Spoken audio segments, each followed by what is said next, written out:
tremblement de terre en Haïti, puis en Chine, cyclone sur la Birmanie, sur la Louisiane, inondations majeures au Pakistan et même tempête Cynthia sur les côtes vendéennes. Alors, est-ce qu'il y a une multiplication des catastrophes naturelles et donc des victimes qui vont avec? Ou bien est-ce que c'est un effet chambre d'écho, un effet médiatique? Pour tenter de répondre à ces questions, je vais m'appuyer sur un travail prospectif qui s'appelle 2033, Atlas des futurs du monde, et qui fait très bien le lien entre risque naturel et niveau de développement. On appelle risque naturel l'exposition des populations et des infrastructures à des aléas d'origine naturelle. Voici pour commencer une carte des zones sismiques, c'est-à-dire les régions du monde les plus exposées aux tremblements de terre. On estime que près de 130 millions d'individus sont exposés à un risque de tremblement de terre dans le monde, et particulièrement dans le nord de l'Inde, au Pakistan ou en Indonésie. Alors pour expliquer ce niveau élevé d'exposition propre à l'Asie, on peut repérer deux facteurs. La convergence des plaques tectoniques, qui accentue la déformation de l'écorce terrestre de part et d'autre de la région himalayenne, et la forte concentration humaine dans des régions où l'habitat est rarement conforme aux normes antisismiques. On a d'ailleurs le même diagnostic en Haïti, où le séisme de janvier 2010 a entraîné la mort de plus de 250 000 personnes. Ajoutons maintenant sur la carte les régions les plus exposées au risque de tsunami. Les tsunamis ou les raz-de-marée sont déclenchés par un déplacement brutal du plancher océanique et ils sont donc directement liés au séisme. Eh bien, logiquement, pour les raisons que je viens d'évoquer, c'est encore dans la région asiatique qu'on enregistre les tsunamis les plus dévastateurs. Celui du 26 décembre 2004, dont l'épicentre était en Asie, avait entraîné la mort d'environ 230 000 personnes. Autre catégorie de risques naturels, les cyclones, nommés ouragans en Amérique et typhons en Asie. Là, il s'agit de perturbations tourbillonnaires qui se forment au-dessus des eaux chaudes des régions tropicales. Cette carte nous permet de constater que certaines régions sont beaucoup plus affectées que d'autres, comme l'Asie, le Pacifique Sud, l'Amérique du Nord, l'Amérique centrale et la côte est de l'Afrique. Le cyclone Nargis en Birmanie a provoqué la mort de 138 000 personnes en 2008. Les systèmes d'alerte aux cyclones fonctionnent plutôt mieux que pour les autres risques naturels, donc ils provoquent plus de pertes matérielles que de décès. Les dégâts sont liés au vent très violent qui caractérise les cyclones, mais aussi aux très fortes pluies qui les accompagnent et qui provoquent d'importantes inondations. D'ailleurs, les inondations représentent l'aléa naturel à la fois le plus répandu et le plus meurtrier dans le monde.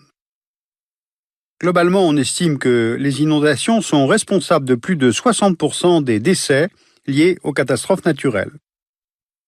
On pense naturellement aux inondations du Pakistan qui, en août 2010, ont touché environ 20 millions de personnes dans le pays et entraîné la mort de plus de 1700 personnes. Une fois encore, c'est en Asie que les populations sont les plus exposées aux inondations. Donc, séisme, tsunami, cyclone, inondation, voilà donc les principaux risques naturels auxquels on pourrait encore ajouter les glissements de terrain, les pluies diluviennes ou au contraire les sécheresses. Eh bien, à chaque fois, c'est le même constat, qu'il s'agisse des catastrophes naturelles qui font le plus grand nombre de victimes, ou celles qui causent les plus importants dégâts, toutes ou presque sont situées en Asie. Alors à partir de ce constat un petit peu apocalyptique, essayons de comprendre pourquoi l'Asie est plus touchée que le reste du monde. Car c'est en paramétrant le risque que l'on peut prévoir les évolutions. Sur cette carte de l'Asie, nous faisons figurer le risque de mortalité lié à ces catastrophes avec 3 niveaux de risque. Faible en jaune, moyen en orange et fort en rouge. Premier paramètre, l'Asie constitue l'une des régions les plus instables de la planète sur le plan sismique et volcanique. Ensuite, au niveau météorologique, l'Asie est exposée à une activité cyclonique intense. Et puis enfin, c'est une région où les moussons sont régulièrement amplifiés par les phénomènes de courant océanique El Niño ou La Niña. Vous voyez là une carte des anomalies de précipitation entraînées par ces deux phénomènes. Voilà donc pour la géographie physique. Eh bien, la géographie humaine vient aggraver l'ampleur des désastres. D'abord, il y a la densité de population. La région Asie représente 60% de la population mondiale à elle seule, donc mécaniquement, le nombre de personnes exposées est plus important. On le voit sur cette carte, la densité de population est tout à fait exceptionnelle dans 3 régions, en Chine du Nord, au pied de l'Himalaya et dans les deltas. Or, ces deltas sont à la fois des régions très fertiles et très exposées au risque d'inondation. C'est le cas du delta où se trouve la capitale du Bangladesh, Dhaka. Deuxième facteur, l'urbanisation. Voici les villes qui, en 2010, comptent plus de 10 millions d'habitants. Eh bien, on a constaté ces dernières années que c'est dans les grandes mégalopoles que l'exposition aux risques naturels augmente le plus vite. D'abord en réduisant les terres humides et les champs d'inondation, en imperméabilisant les sols avec le béton et le macadam, la ville modifie les conditions de l'écoulement des eaux de pluie et accentue les risques d'inondation, de glissement de terrain ou de coulées de boue. Avec l'exode rural et la spéculation immobilière, les zones urbaines s'étendent sur des territoires de plus en plus vastes. Ensuite, l'exposition des populations est directement liée à leur habitat. Tous ces phénomènes sont particulièrement meurtriers dans les bidonvilles. Or, la plupart des grands bidonvilles de la planète sont en Asie.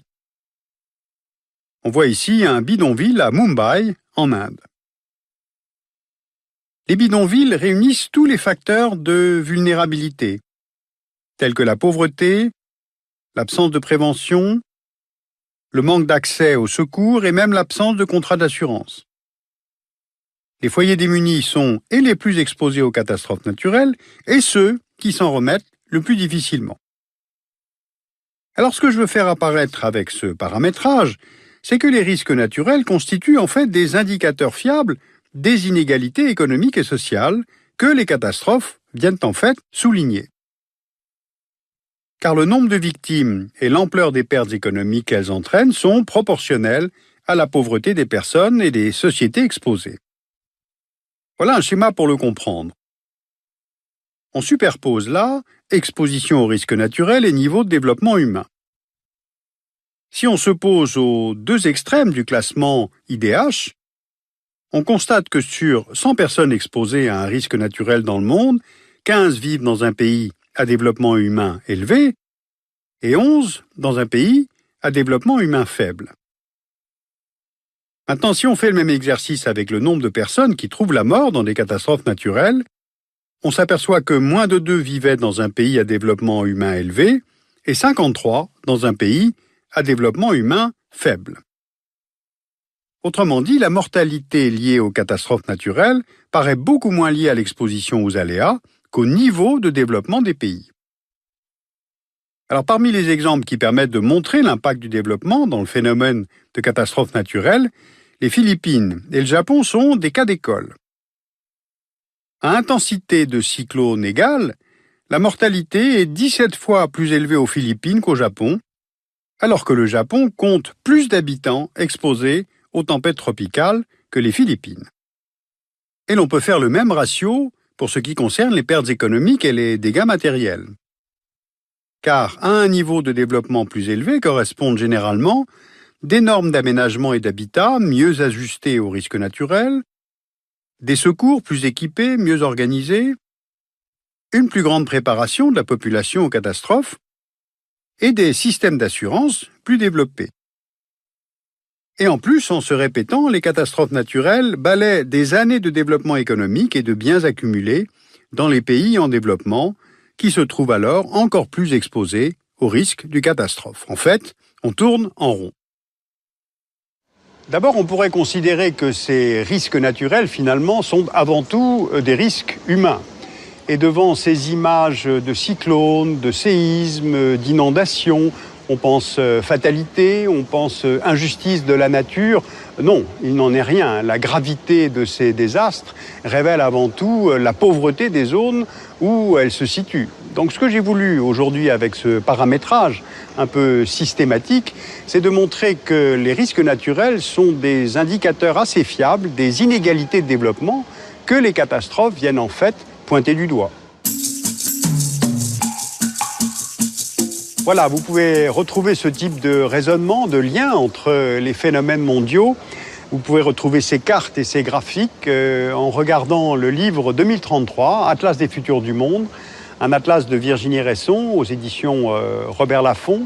Vous pouvez aussi regarder, consulter le nouveau rapport sur le développement humain des Nations Unies, qui est sorti en novembre 2010. Ce sont toujours des rapports extrêmement intéressants.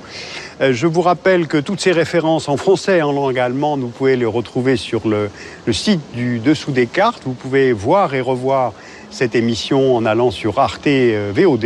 Et maintenant, vous pouvez même composer votre propre DVD en allant sur arte.tv.